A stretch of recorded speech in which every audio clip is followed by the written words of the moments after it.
आप अरविंद केजरीवाल को पसंद करो या ना करो, लेकिन उसके पॉलिटिकल एक्यूमन को और उसके रिजोल्व को इग्नोर नहीं कर सकते।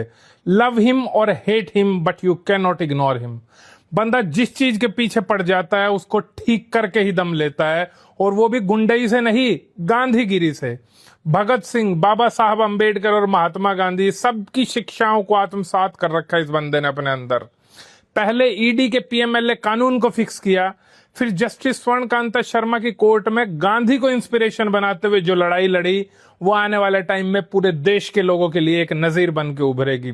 किस तरीके से खुद अपने ही केस में वकील बनकर जी रहे की, और जी रहे भी ऐसी कि बड़े बड़े वकील इनसिक्योर फील करने लगे।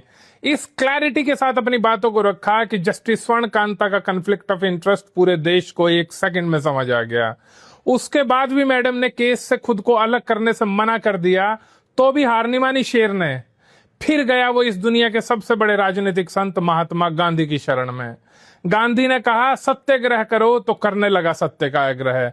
बापू के दिखाए रास्ते पर चलते हुए सत्याग्रह की भावना से अब मैंने फैसला किया है कि मैं इस केस में जस्टिस स्वर्णकांता जी के कोर्ट में ना तो स्वयं पेश होऊंगा और ना ही मेरी तरफ से कोई वकील पैरवी करेगा। और कल रात उसी सत्य के आग्रह के सामने मैडम ने हथियार डालकर खुद को उस केस से अलग कर लिया है। खबर आपको बता दें, दिल्ली शराब नीति मामले पर बड़ी खबर ये, जस्टिस स्वर्णकांता ने खुद को सुनवाई से अलग कर लिया है। केजरीवाल केस से जस्टिस स्वर्णकांता शर्मा हट गई हैं। अब अरविंद केजरीवाल झाड़ू लेकर पीछे पड़ गए हैं नीट पेपर लीक करने वाले इन माफियाओं के।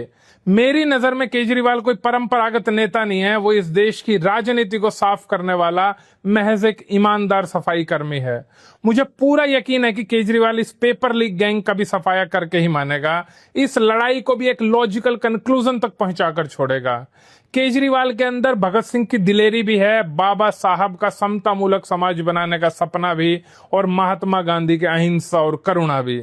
इस देश को साफ करने के लिए जिसकी जरूरत पड़ती है उसकी शरण में जाता है केजरीवाल, और जाना भी चाहिए। और सच पूछो तो मेरी नजर में यही केजरीवाल की आइडियोलॉजी भी है।